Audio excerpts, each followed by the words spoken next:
내가 오늘 너희에게 명하는 내 계명을 너희가 만일 청종하고 너희의 하나님 여호와를 사랑하여 마음을 다하고 뜻을 다하여 섬기면 여호와께서 너희의 땅에 이른 비 늦은 비를 적당한 때에 내리시리니 너희가 곡식과 포도주와 기름을 얻을 것이요 또 가축을 위하여 들에 풀이 나게 하시리니 내가 먹고 배부를 것이라. 우리를 인도하시는 하나님, 주의 말씀을 순종하여 마음을 다하고 뜻을 다하여 주님을 따르기를 원합니다. 주의 약속한 복을 받아 누리게 하옵소서. 이른 비 늦은 비를 적당한 때에 내려주시는 하나님, 풍성한 포도주와 곡식을 주시는 하나님, 우리의 모든 생업을 지켜주실 하나님을 믿고 의지합니다. 영육간의 강건함을 주옵소서. 예수님의 이름으로 기도드립니다. 아멘.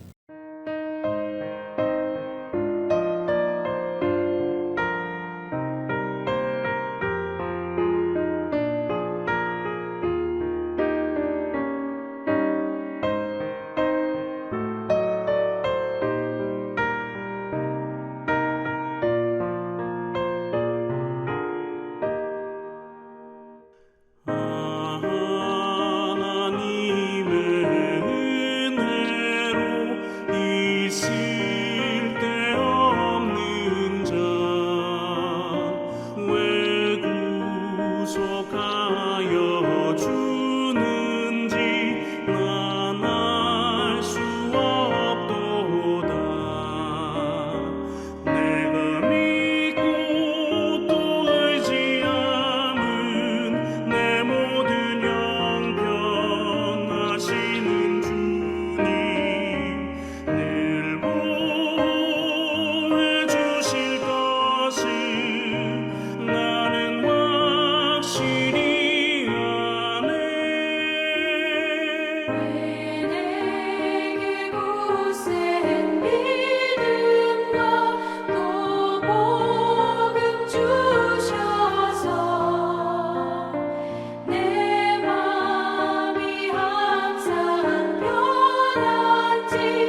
너희가 요단을 건너 너희 하나님 여호와께서 너희에게 기업으로 주시는 땅에 거주하게 될 때, 또는 여호와께서 너희에게 너희 주위의 모든 대적을 이기게 하시고 너희에게 안식을 주사 너희를 평안히 거주하게 하실 때에, 너희는 너희의 하나님 여호와께서 자기 이름을 두시려고 택하실 그곳으로 내가 명령하는 것을 모두 가지고 갈지니, 곧 너희의 번제와 너희의 희생과 너희의 11조와 너희 손의 거제와 너희가 여호와께서 원하시는 모든 아름다운 서원물을 가져가고 너희와 너희의 자녀와 노비와 함께 너희의 하나님 여호와 앞에서 즐거워할 것이요 내 성중에 있는 레위인과도 그리할지니, 레위인은 너희 중에 분깃이나 기업이 없음이니라. 신명기 12장, 가나안 땅에 들어가서 지켜야 할 규칙들을 말씀해 주십니다. 이제 11장까지, 1장부터 11장까지는 모세의 설교의 내용이 지금까지 지내온 그 광야 생활들을 돌아보면서 너희가 그때 이렇게 했던 것에서 교훈을 받고 이제는 이렇게 해야 한다, 그런 잘못된 점, 또 행해야 할 점, 원칙적인 규례들을 말씀해 주었는데, 12장부터는 명확하게 지금까지는 이랬지만 이제 가나안에 들어가면, 지금까지라고 하는 건 지금 바로 이제 요단 동편에 도착해서 요단강을 건너서 가나안 땅을 점령하기 직전, 여기까지는, 현재까지는 내가 이랬지만 이제 하나님께서 약속하신 땅 가나안에서의 생활이 시작될 텐데, 거기서는 이것을 절대적으로 명심해야 된다. 가나안에서의 생활 규칙들을 이제 말씀을 해 주십니다. 먼저 12장 제1절에 이렇게 시작됩니다. 히브리어를 여기 적었는데 이게 이제 12장 1절이 시작되는 부분입니다. 알라흐 하킴, 이 하무시 페쉼 이렇게 되네요. 내용의 뜻은 이겁니다. 이것은 규례들이고 법도들이다.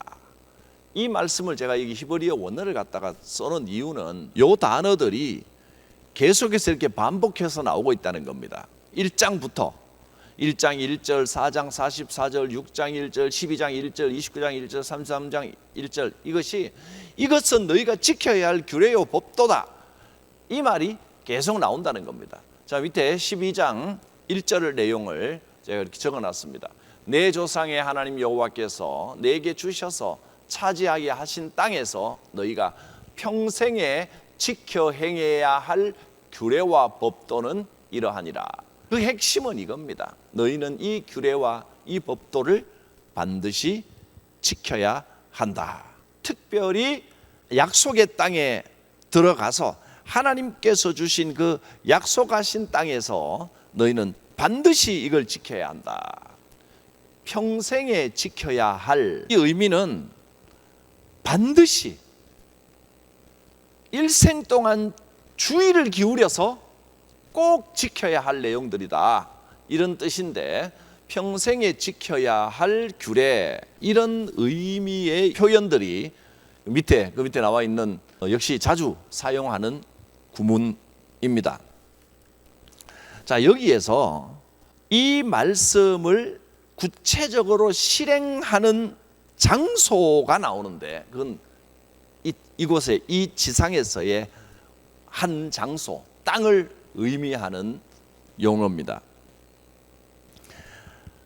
그 땅은, 이 지상에서의 삶은 하나님께서 약속해 주신 곳인데, 지금 이 모세 시대, 모세의 마지막 시기, 이제 가나안 제2세대들에게는 그곳이 바로 가나안입니다. 그러나 우리에게 주신 약속의 땅은 그 이스라엘 쪽 그 팔레스틴에 있는 그 가나안 그 땅이 아닙니다. 오늘 우리에게 주신 약속의 땅은 또 다른 겁니다. 근데 이제 지금 이 이스라엘 가나안 제2세대 백성들에게는 바로 그 약속의 땅을 이 지상에서의 삶입니다. 그러니까 신앙이 영적인 부분에만 치중하면 되는 게 아니고 실제 지켜야 할 삶에서의 규례와 법도가 있는 것입니다. 명심해야 할 규례와 법도들이 있습니다. 12장은 이것은 규례들과 법도들이다 하는 것입니다. 평생에 주의하여 지켜야 합니다. 그러기 위해서 지금 하나님의 약속의 땅에서 복받은 삶을 살기 위해서는 마땅히 제거해야 될 것들이 있습니다. 없애야 할 것들. 아바드라는 단어입니다. 파멸시켜라. 12장 2절. 이때 2절을 적어 놓았습니다. 이 부분을 아바드라고 하는 단어를 파란색으로 적었습니다. 너희가 쫓아낼 민족들이 그들의 신들을 섬기는 곳은 높은 산이든지 낮은 산이든지 푸른 나무 아래든지 막론하고 거기가 어디든지 그 모든 곳을 너희가 마땅히 파멸시켜라. 완전히 부숴서 없애고 제거해버려야 된다 하는 것입니다. 3절 그 제단을 헐며 주상을 깨뜨리며 그 우상의 모양을 만들어 놓은 그 신상 주상을 깨뜨리고 아세라상을 불사르고 그 조각한 신상들을 찍어 그 이름을 그곳에서 완전히 멸하라고 했습니다. 완전히 제거하고 이름조차 기억나지 않도록 없애야 합니다. 자, 우리의 삶에서 찍어내고 없애야 할 우상이 무엇이 있습니까? 우리는 지금 말씀에서 약속하신 것처럼 주상이나 아세라상이나 조각한 신상들 이런 것들은 없을 겁니다. 우리가 찍어 없애고 마땅히 파멸해야 할 것들이 무엇입니까? 하나님 대신 주인으로 섬기는 것들입니다. 하나님을 섬긴다고 하면서 그것이 마치 내 삶을 좌우할 것인 것처럼 곁눈질하며 자꾸 그쪽으로 끌려가는 것들이 우상입니다. 오늘날 우리의 삶의 우상은 욕심이요, 탐욕, 특별히 물질의 탐욕, 또 이성의 탐욕, 하나님이 없는 지식을 추구하는 것도 탐욕입니다. 또 정욕의 탐욕. 대부분의 인간 문화가 이 성적인 타락과 성적인 죄를 그 안에 내포하고 있습니다. 사탄은 항상 물질 욕심과 높아지고자 하는 지식의 욕심과 정욕의 욕심으로 사람을 무너지게 만듭니다. 마땅히 파멸하여 없애야 할 것들, 이 세 가지가 다 물질, 돈이든 지식이든 그다음에 성적인 것이든 하나님 안에서는 아름답게 사용될 수 있는 것들입니다. 그런데 그것이 하나님을 벗어나기 때문에 하나님 아닌 다른 것에 있기 때문에 우상이 되어버리는 겁니다. 내 삶을 좌우하려고 하고 주인이 되려고 하는 그런 욕심들을 제거하라 라고 하셨습니다. 이런 것들이 이제 이 신앙생활 하면서 즉 가나안 땅에서 우리가 반드시 지켜야 할 규례와 법도들입니다. 5절에 보면 택하신 곳이란 말이 나옵니다. 오직 너희 하나님 여호와께서 자기 이름을 두시려고 너희 모든 지파 중에서 택하신 곳, 하나님이 택하신 곳, 그곳으로 찾아가서 번제를 드리고 화목제를 드리고 예배를 하라는 겁니다. 하나님께서 예배를 받으시기를 원하는 장소가 있다고 하셨습니다. 꼭 하나님께서는 무소부재하신 하나님이신데 장소가 그렇게 중요할까? 예배에는 마음이 중요한 게 아닐까? 저도 그런 생각이 드는데, 그런데 신명기에서 강조하는 것은 장소를 대단히 강조합니다. 이것이 어떤 의미인지를 살펴봐야 합니다. 그냥 5절에서 한번 그렇게 표현상 그냥 장소를 표현을 했겠지라고 보기에는 신명기에서 택하신 곳 장소입니다. 이 땅의 장소. 정하신 장소는 12장 5절로부터 시작해서 31장까지 찾아보면 전부 20회가 나옵니다. 그만큼 장소가 중요하다고 지금 신명기는 강조를 하고 계신 겁니다. 이걸 우리가 우리의 전 이해와 생각으로 하나님은 영이시니 영의 예배를 받으시겠지, 장소는 안 중요하다라고 무시하면 안 됩니다. 성경은 장소가 중요하다고 지금 말씀하고 계십니다. 장소를 이만큼 강조하십니다. 그러면 왜 이렇게 장소를 강조를 하실까? 이렇게 말씀하십니다. 장소를 정하신 이유, 목적, 자기 이름을 두시려고 그렇게 했다, 이렇게 말씀을 하셨습니다. 오직 너희 하나님 여호와께서 자기 이름을 두시려고, 5절에도 나오고 11절에도 똑같은 표현이 나옵니다. 자기 이름을 두시려고. 그리고 너희의 모든 지파 중에 택하신 곳인 그 계실 곳, 여호와께서 택하신 곳에 계신다는 거예요. 거기에 자기 이름을 두시고 거기에 머무르신다, 거기에 계신다고 했습니다. 그러므로 8절입니다. 우리가 지금까지는 우리가 각기 자기 소견대로, 내 생각대로, 하나님은 영이시니까 우리가 어디에 가시든 하나님께서 저 구름 기둥으로 우리를 인도하시고 성막으로 임재하시니까 여호와께서 광야 이동 중에 항상 우리가 가는 길에 함께 따라와 주셨겠지, 우리는 그렇게 생각하지만 그건 자기 생각이고, 지금까지는 그렇게 해왔더라도 거기에서는 그렇게 하지 말지니라. 가나안에 들어가서는 그렇게 하면 안 된다는 거예요. 약속의 땅에서는. 왜냐하면 11절, 13절, 14절을 계속 봅니다. 너희는 너희 하나님 여호와께서 자기 이름을 거기 두시려고 그곳을 택하십니다. 그러니까 13절, 아무 데서나 예배 드리지 말고 아무 데서나 제사 드리지 말고 여호와께서 택하신 그곳에서 제사를, 번제, 정기제사, 아침 저녁으로 드리는 정기적 제사를 그곳에서 올려드려라. 장소를 이토록 중요하게 말씀을 하십니다. 왜 그럴까요? 자기 이름을 두시려고가 어떤 의미일까요? 8절 보면 우리가 지금까지는, 그러니까 가나안 그 약속의 땅을 본격적인 하나님의 나라가 임하는 것, 신앙생활의 본격적인 시작이라고 보겠습니다. 가나안은 주님과 함께하는 생활입니다. 주님께서 우리에게 주신 약속의 땅, 그거는 뭐 비유로 볼 때는 우리가 보통 저 가나안 복지라고 하면 뭐 나중 이 죽음 이후에 내세를 말하기도 하고, 자꾸 이제 그쪽에만 너무 생각을 하는 것으로 잘못 생각하시기 때문에 최근 들어 주일 예배를 통해, 새벽 기도를 통해, 성경 공부를 통해 제가 계속 강조하는 부분이 하나님의 나라입니다. 하나님의 나라를 분명하게 이해해야 복음을 올바로 이해할 수 있습니다. 하나님의 나라는 복음을 받아들이는 그 순간부터 시작됩니다. 하나님의 나라가 내 속에 임하고 그 하나님의 나라가 관계 속에 임하고, 그리고 소망 가운데 살아가기 때문에 지금의 환난과 어려움도 능히 그 소망으로 이겨낼 수 있는 것, 그게 하나님의 나라입니다. 하나님의 나라는 지금 여기에 내 속에, 내 삶에 임하는 것이 하나님의 나라요, 복음입니다.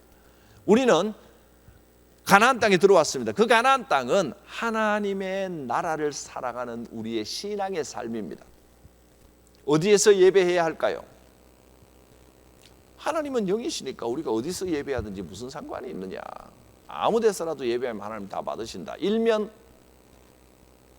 틀린 말이 아니고 맞는 말 같은데 8절을 보겠습니다. 우리가 오늘 여기에서는 이라는 말은 지금까지는, 그러니까 요단 동편, 우리가 지금 요단 동편에 올 때까지, 여기까지, 지금 요단 동편에서는 아직까지 각기 자기 좋은 대로 자기 생각대로 했지만, 이제 요단강을 건너 가나안으로 들어가고 나면 거기서는, 약속의 땅에서는 그렇게 하지 말지니라. 아무 데서나 예배 드리는 거 아니야. 하나님 정하신 곳에서 예배를 드려야 여호와의 이름이 높임을 받습니다. 여호와 이름을 두시려고 그랬다는 거예요. 이렇게 볼 때 조금 이해가 갑니다. 아하, 백성들이 자기 소견대로 개인적으로 아무 데서나 예배하고 이렇게 하면 하나님께 개인적으로 예배는 올려드려지겠지만 여호와의 이름이 높임을 받는 일은 약할 수밖에 없습니다. 그래서 너희가 아무 데서나 하지 말고 온 백성들이 정해진 장소에 가서 거기서 제사를 드리고 예배를 드리고 거기서 하나님을 찬양할 때 여호와의 이름이 높임을 받는다는 겁니다. 우리가 요즘 교회에 대하여 실망한 분들이 많아서 사실 목사로서는 성도들께 굉장히 부끄럽고 미안하고 죄송하고 합니다. 그러나 그건 교역자들만 가질 마음이 아니라 교회를 위하여 헌신하는 것이 교역자들만입니까? 맡은 역할이 다를 뿐 모든 성도들이 교회가 부족한 부분에 대해서 이것을 내 일로 생각하고 함께 부끄러워하고 함께 고쳐나가고 함께 만들어 가야 할 내용들입니다. 우리 모두가 하나의 성전의 벽돌로 쌓아서 완성을 해야 되는 그런 우리의 사명이고 책임이지, 교회가 싫다고 교회가 잘못됐다, 나는 교회에 상처받았다, 이게 잘못됐다, 그래 그냥 떠나서 개인적으로 나는 하나님을 섬기지만 하나님을 예배하지만 교회는 싫다, 그 마음은 이해가 갑니다. 역사적으로나 사회적으로나 윤리적으로나 교회가 부끄러운 점들이 많이 있습니다. 그러나 우리가 그것을 알고 깨닫고 고쳐나가야 됩니다. 그렇다고 해서 교회를 떠나서 요즘 말하는 가나안 교인, 이제는 가나안 교인이라는 말이 가나안 성도, 아주 그 사전에도 나올 만큼 일반 명사처럼 되어버렸다고 합니다. 그냥 옛날에는 농담한다고 우스갯소리로 나는 하나님을 믿지만 교회는 안 나가, 거꾸로 하면 가나안이야, 이렇게 농담으로 시작했던 이야기가 지금은 아예 일반 명사가 돼서 종교 용어 사전에 기록이 되어 있다는 겁니다. 이게 슬픈 현실입니다. 그렇게 개별적으로 하나님을 섬기는 것, 지금까지는 그렇게 했을지 몰라도 개인적으로 그냥 진리를 추구하며 순례의 길을 올 때, 탐구할 때는 그럴 수 있지만 이제는 우리가 복음을 알고 하나님의 나라를 받아들였고 하나님의 이름을 높이기를 원하면 그렇게 하면 안 된다는 거예요. 비록 부족하지만, 비록 모자르지만 그래도 우리는 함께 모여 예배하고 함께 이 일을 이루어 나가야 합니다. 모이기를 패하는 어떤 사람들의 습관과 같이 하지 말고 모이기를 더욱 힘써야 됩니다. 주님 오실 날이 가까울수록, 그날이 가까움을 볼수록 더욱 그렇게 해야 합니다. 하나님께서 선택하신 장소, 거기는 예배가 이루어지는 장소입니다. 우리가 함께 모여지는 장소입니다. 그게 어디냐? 신약적인 것은 좀 뒤에 또 그 해석은 살펴보기로 하고 본문의 내용을 조금 더 봐야 되기 때문에 거기서 뭘 하느냐? 크게 세 가지를 말했는데, 번제물을 가져가야 된다. 여호와께 올려드릴 헌신, 우리의 물질이든 우리의 노력이든 우리의 정성이든 내가 하나님께 올려드릴 헌신의 제물을 가지고 나아가야 됩니다. 거기서 번제, 화제로 번제를 드립니다. 태워드리는 제사로 드립니다. 6절, 너희의 그곳에 나아가서 뭘 하느냐? 너희의 번제와 너희의 제물과 너희의 11조와 너희 손의 거제와 너희의 서원제와 낙헌 예물과 너희의 소와 양 처음 난 것들을 너희는 그리로 가져다가 드리고, 여호와께 드리는 헌물을 함께 모으는 겁니다. 한 곳에 집중시키는 겁니다. 그래야 우리가 믿는 이 복음이, 하나님께서 우리를 통하여 일하시기를 원하시는데, 개인적으로도 물론 헌신할 수 있지만 우리의 힘을 모아야 여호와의 이름이 거기 두어지고 높여진다는 겁니다. 여호와 이름을 두신다는 것은 이름이 높임을 받고 기억된다는 것을 의미합니다. 힘을 모아야 합니다. 성도들은 힘을 모아야 합니다. 개인적인 소견으로 교회를 그냥 떠나서 각자 내가 하나님을 믿고 섬기면 된다, 그런 것이 아닙니다. 또 7절, 거기 곧 너희의 하나님 여호와 앞에서 먹고 너희의 하나님 여호와께서 너희의 손으로 수고한 일에 복 주심으로 말미암아 너희와 너희의 가족이 즐거워할지니라. 이렇게 함께 모여 예배하면 온 가족들과 우리의 삶이 풍성해지고 즐거워진다는 것입니다. 그렇게 됩니다. 약속의 땅 가나안에서의 삶은 이렇게 풍성하고 복된 삶이 될 것입니다. 원래 이제 화목제 같은 제사를 드리고 나면 번제는 물론 완전히 다 태워드려야 됩니다. 고기와 내장과 모든 걸 완전히 다 태워드리는 제사이기 때문에 번제는 먹을 수 없지만 화목제, 특별히 화목제, 그다음에 낙헌제, 서원제사 이런 것들의 종류에는 제사 드리고 난 다음에 이 고기들을 나누어 먹어야 합니다. 그 성전 뜰 안에서 함께 모인 그 자리에서 그 규칙은 다 다릅니다. 레위기 할 때 했지만 제사에 따라서 하루 만에 먹어야 될 제사가 있고 이틀에 걸쳐서 먹어도 되는 제사가 있고, 그러나 집에 싸들고 가면 안 됩니다. 거기서 함께 나누어 먹어야 됩니다. 제사의 의미가 성도들의 아름다운 교제에 있다는 것을 알 수 있습니다.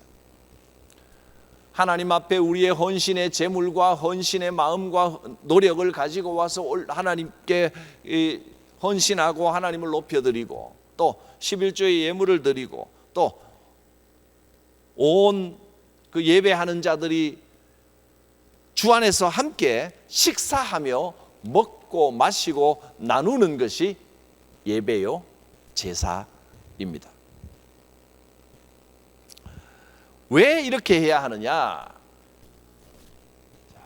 9절에 우리말 번역에는 요 접속사가 드러나지가 않습니다. 9절에 보면 8절에서 우리가 여기에서는 각기 소견대로 했지만 너희가 거기 가서는 그렇게 하지 말지니라 하고 9절에 너희가 너희 하나님 여호와께서 이렇게 이어지는데, 히브리어 원어에 보면 이 왜냐하면이라는 단어 앞에 명확하게 나와 있습니다. 왜 그렇게 해야 하느냐 하면 이렇기 때문이다. 너희가 너희 하나님 여호와께서 주시는 안식과 기업에 아직은 이르지 못하였거니와 너희가 요단강을 건너서 이제 하나님 여호와께서 너희에게 기업으로 주시는 그 땅에 거주하게 될 때, 또는 여호와께서 너희에게 너희 주의 모든 대적들을 이기게 하시고 너희에게 안식을 주시고 너희를 평안하게 거주하게 하시는 때에 바로 그곳입니다. 거기에서는 이렇게 해야 된다. 첫째, 11절처럼 번제와 희생과 11조와 거제와 여호와께서 원하시는 모든 아름다운 서원을 가져가야 되고, 또 너희와 너희 자녀와 노비와, 그러니까 노비들까지 모든 식솔들이 여호와 앞에서 즐거워하는 삶을 살아야 된다. 이것이 가나안의 약속의 땅에서의 삶이요 복음의 삶이요 하나님 나라의 생활입니다. 아직은 아닐지 몰라도 이제 복음이, 하나님의 나라가 너희에게 임하면 이제는 이렇게 해야 된다. 여호와의 이름을 위하여 함께 모일 수 있어야 된다. 여러분, 교회를 떠나서 가나안 교인으로 나 혼자 하나님께 예배하면 되지 하고 혼자서 하나님께 예배하고 하나님을 찾고 혼자 묵상하고 그거 혼자만 만족을 얻고 그렇게 살면 되는 거 아니야? 그렇게 살면 되는 게 아닙니다. 그거는 서론에 불과합니다.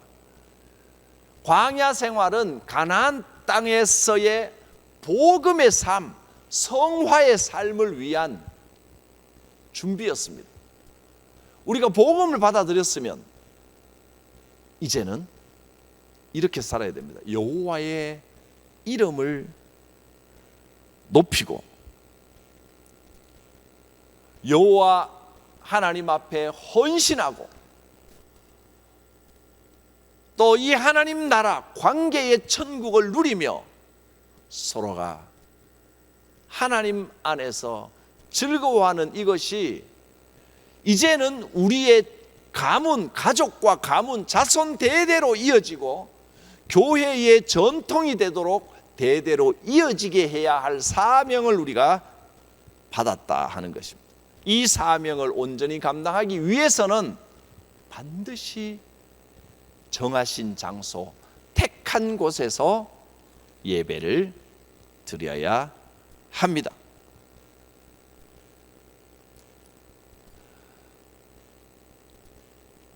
하나님께서 약속하신 땅에는 특별한 장소가 있습니다. 그렇다면 이스라엘의 예배 장소는 어딘가? 어디입니까? 아직은 거기가 어디라고 명확하게 말씀하지는 않았습니다. 장소를 특정하지는 않았고, 이제 들어가면 내가 지시하는 그곳에 너희가 하나님께서 택하시 놓으신 곳에서 반드시 거기에서 모여서 예배해야 된다 하셨습니다. 이제 들어가면 정복 전쟁을 해야 되는데, 이 복음의 삶이 완전한 천국이 아닙니다.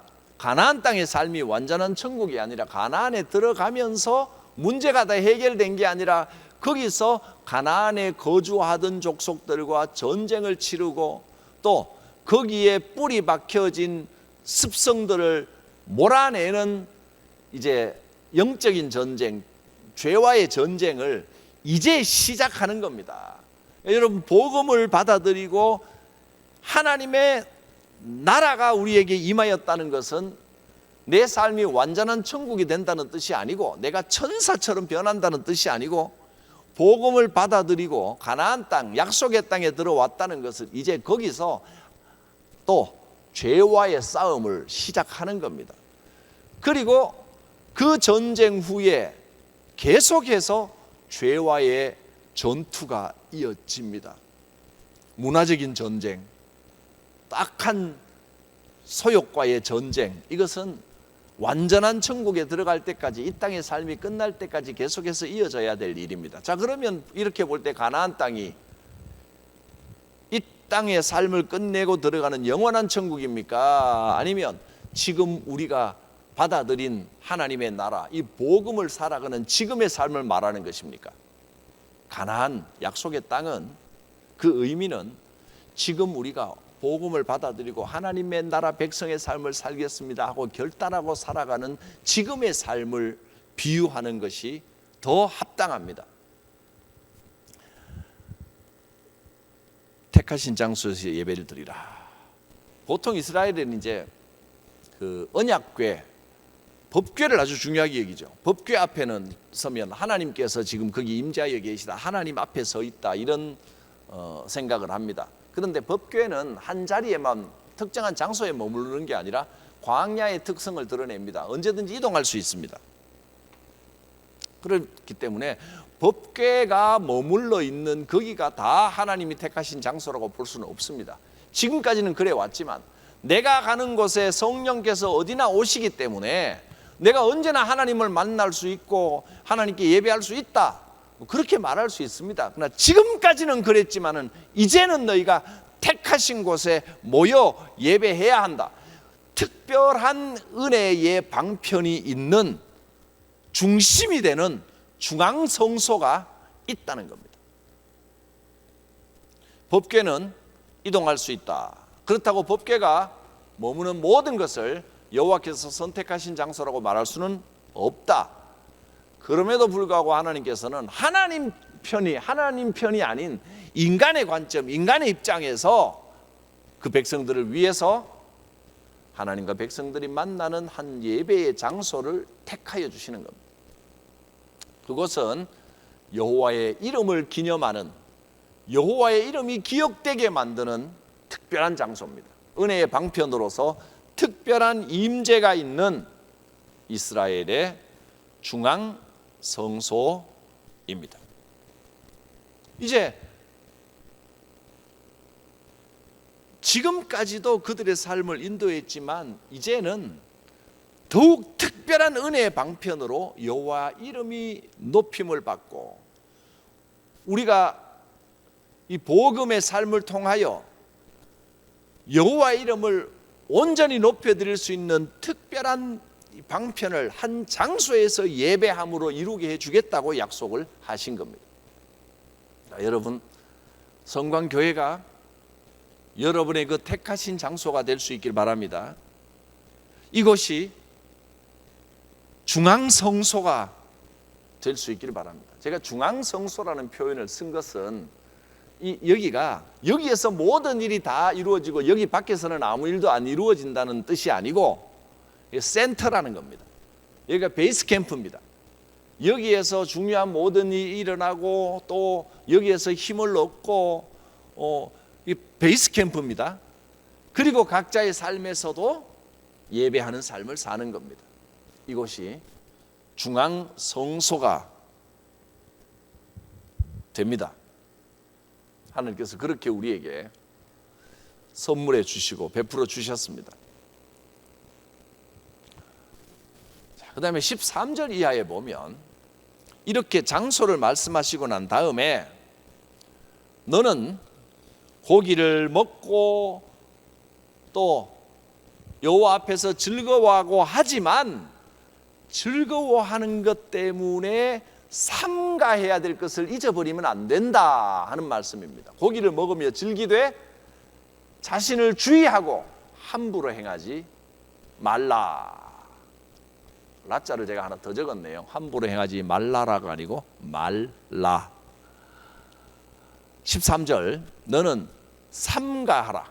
그래서 내게 보이는 아무 곳에서나 함부로 번제드리지 말고, 그 예배라고 하는 것이 모여서 예배하고 하나님께서 택하신 곳에서 드린다, 이것을 귀하게 여기고 아무 데서나 그냥 막 드리면 된다 이렇게 생각하지 말라는 겁니다. 그건 사실은 하나님이 어디나 계시기 때문에 정말 이 예외적이고 급한 상황에서는 그 자리에서 무릎 꿇고 주여 해도 베델의 하나님, 베델 하나님의 집, 야곱이 경험했던 하나님이 베델의 하나님이잖아요. 내가 너무 외롭고 힘들고 여기는 하나님이 안 계신가 보다 하고 그 쓸쓸한 이 도주의 길을 가고 있을 때 광야 중간에서 돌베개를 베고 누웠는데 그곳이 여호와께서 계시는 하나님의 집이다, 하나님이 내가 있는 그곳에 계신 것을 내가 알지 못하였도다 하고 고백했습니다. 그 고백도 맞는 고백입니다. 그런데 우리는 중앙성소를 가져야 합니다. 요즘 같아서는 이 코로나19 때문에 이제 옛날에는 생각하지 못했던 온라인 예배, 영상 예배, 이 네트워크로 예배하는 것들이 많이 익숙해지셨습니다. 그러나 이것이 그냥 예배에 대한 감각이 약화되고 그냥 흩어져서 뭐 어떻게든 하면 되고, 그래서 취사 선택해서 이 방송 저 방송 보면서 내가 꼭 뭐 교회를 나가야 되나 이렇게 될 위험이 있기 때문에 굉장히 위험한 겁니다. 그러면 결국에는 당장은 그래도 될 것 같지만 나중엔 다 잃어버립니다. 중앙성소를 기억해야 됩니다. 개인적으로 그렇게 하다 보면요, 여호와께 올려드리는 번제물과 서원제와 낙헌 제물과 화목제와 이런 제사들, 하나님께 헌신으로 올려드리는 제사들은 점점 잃어버립니다. 혹 여러분 가운데 아유 나는 그렇지 않습니다, 나는 정말 하나님께 신실하게 드릴 것입니다 라고 말씀하신다면 그건 자기를 너무 신뢰하는 겁니다. 인간은요, 여호와께서 은혜로 끌어주시지 않으면, 내가 어떤 결단과 결심으로 하겠다라고 하면 반드시 실패하고 넘어집니다. 나중에는 아무것도 남지 않게 됩니다. 실제로 지금까지도 아무리 교회가 부족하고 잘못됐다 뭐 비판도 하고 또 욕하기도 하고 멀리하기도 하고 그랬어도, 그래도 그 부족하고 연약하고 죄 많은 교회를 통하여 하나님께서 우리에게 은혜 입도록 베풀어 주셨음도 부인하지 못합니다. 하나님께서는 이 못나고 부족한 교회지만 교회를 통하여 역사하십니다. 교회가 우리의 중앙성소가 됩니다. 여호와 앞에서 자유롭게 고기를 먹을 수 있고 여호와 앞에서 즐거워하지만 즐거워하고 자유롭다는 것 때문에 너무 자기를 풀어놔서 그냥 여호와께서 주인 되신다 이걸 잊어버리면 안 됩니다. 경계하고 삼가해야 합니다. 밑에 보면 이제 이렇게 자유롭게 여호와께서 복을 주신 그 복을 따라서 뭐든지 마음에 원하는 대로 하고 뭐든지 먹을 수 있고 뭐든지 즐길 수 있지만, 고기를 먹으며 즐길 수 있지만 언제나 경계하고 두려워하는 마음은 함께 갖고 있어야 합니다. 함부로 행하지 말라 하셨습니다. 삼가라. 자, 그러면 신약에 와서 예수님께서 예배 장소에 대해서 말씀하신 적이 있습니다. 요한복음 4장에서 그 사마리아 여인과의 대화, 우물가에서, 수가성 우물가에서 사마리아 여인과 대화를 하면서 그 여인에게 이런 말씀을 하셨습니다. 이 여인이 어디서 예배를 드릴까요? 유대인들이 또 우리 조상들이 예배의 장소에 대한 의견이 분분한데 어떻게 하는 것이 옳은 예배입니까? 그랬더니 그때 예수님이 하신 말씀은 이 산에서도 말고 예루살렘에서도 말고 너희가 아버지께 예배할 때가 온다 하셨습니다. 예수님께서는 오히려 이제는 특정 장소가 아니다, 장소에 너무 매이기만 할 필요는 없다 하셨습니다. 사실 구약 성경은 성전을 중심으로 예배를 했습니다. 그래서 유대인들은 전통적으로 예루살렘 성전에서 예배해야 된다 하고 그 이후에도 쭉 이야기를 했고, 솔로몬 성전에서 쭉 예배를 예수님 시대까지 해왔고, 또 사마리아인들은 그 남북 왕조로 분단되고 난 다음에 예루살렘에 갈 수가 없었기 때문에 여로보암 왕이 선택해 놓은 두 곳의 장소에서 또 예배하고, 어디서 예배하는 게 진짜 예배가 됩니까? 꼭 예루살렘이어야만 합니까? 이스라엘 역사 속에서 왕조 시대까지는 예루살렘 성전에서의 예배가 아니고 다른 곳에서의 예배, 나라가 분단되고 자유롭게 예루살렘에 가기가 좀 어려웠고 등등의 이유가 있겠습니다. 이렇게 다른 장소에서, 예루살렘이 아닌 다른 장소에서 예배를 하게 했는데, 문제는 이제 그렇게 하면서 역시 장소가 흩어지니까 어떤 현상들이 나타났냐면, 예루살렘에서는 엄격하게 여호와 하나님만 경외하고 하나님만 바라보던 것들이 다른 장소에서 예배하면서 송아지 우상을 만들게 되고, 그리고 이게 하나님이다 하면서 하나님을 자꾸 형상으로 만들고 우상으로 변질시키고 신앙의 변질이 일어났습니다. 흩어지면 그렇게 되는 겁니다. 이제 구약 시대는 그렇게 했는데, 이제 예수님께서는 이렇게 말씀하신 겁니다. 자, 이어서 23절과 24절, 요한복음 4장 23절 4절 예수님의 말씀입니다. 하나님께, 아버지께 참되게 예배하는 자들은 영과 진리로 예배할 때가 온다. 곧 지금이다. 아버지께서는 자기에게 이렇게 예배하는 자들을 찾으신다. 하나님은 영이시니 예배하는 자가 영과 진리로 예배할지니라. 이 말씀을 들어보면, 그러면 예수님께서는 이제 장소는 필요 없다 이렇게 말씀하신 겁니까? 그렇기도 하고 아니기도 합니다. 예루살렘이라고 하는 특정한 그곳에서만 예배한다, 이 땅의 장소에만 국한되는 의미는 예수님이 아니다 하셨습니다. 왜냐하면 장소 자체가 목적이 아니라 영과 진리로 예배하는 것이 진짜다. 아버지께서 그렇게 예배하는 자들을 찾으신다. 장소는 아니다. 그러나 그 예배가 영과 진리로 예배한다고 해서 이 땅에서의 어떤 그 장소적 개념의 예배가 완전히 사라졌다라고 볼 수 있느냐? 그렇지는 않다는 말씀입니다. 왜냐하면 예배의 장소는, 구약의 장소적 개념의 예배가 완전히 사라졌다고 말할 수 있습니까? 그 의미는 살아있다는 것입니다. 고정된 진짜 예배의 장소는 하늘의 성소입니다. 그런데 이 땅에 이 하늘의 성소는 이 땅의 성소에 상응한다는 말은 그 그림자, 하나님의 성소를 상징하며 또 하늘의 성소를 이 땅에 나타내는 곳이 있다, 이런 뜻입니다.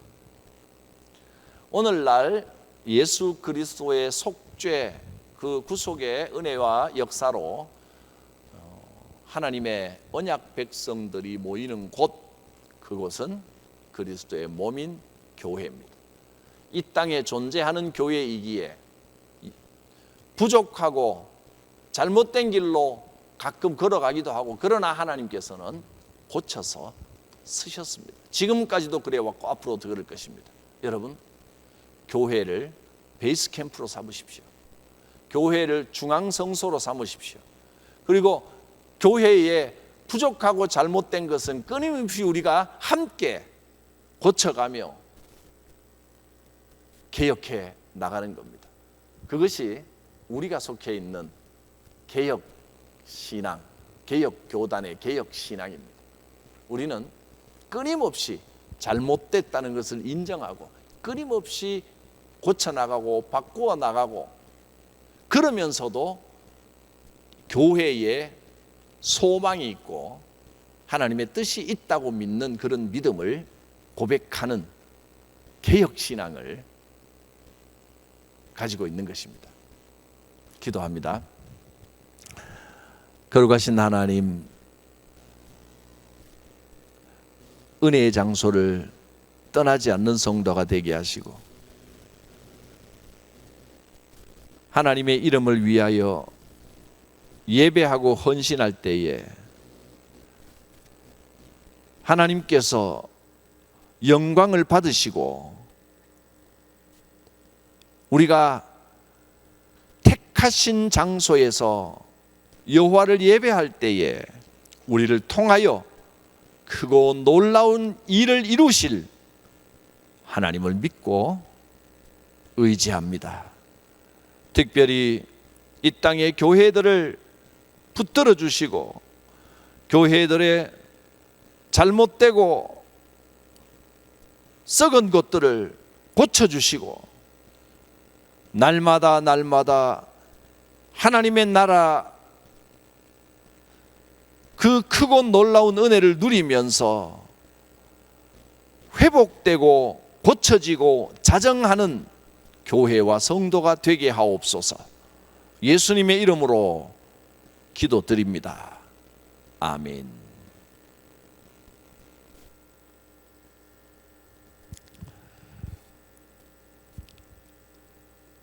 삼위일체 하나님의 그 크신 이름으로 주의 성도들을 축복합니다.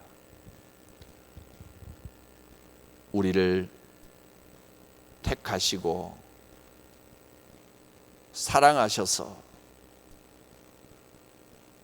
선민으로 삼아주신 하나님 아버지의 그 크고 놀라우신 사랑과 나를 위하여 죽으시고 부활하셔서 부활의 첫 열매가 되신 우리 주님, 심판주로 오실 우리 예수 그리스도의 구원의 은혜와 지금도 보혜사로 나를 지키시고 인도하시고 보호하시고 함께 하시는 성령님의 교통하심 충만하심이 성도들 머리 위에, 가정 위에, 가문 위에, 주의 교회 위에 함께 하옵시기를 축원하옵나이다. 아멘.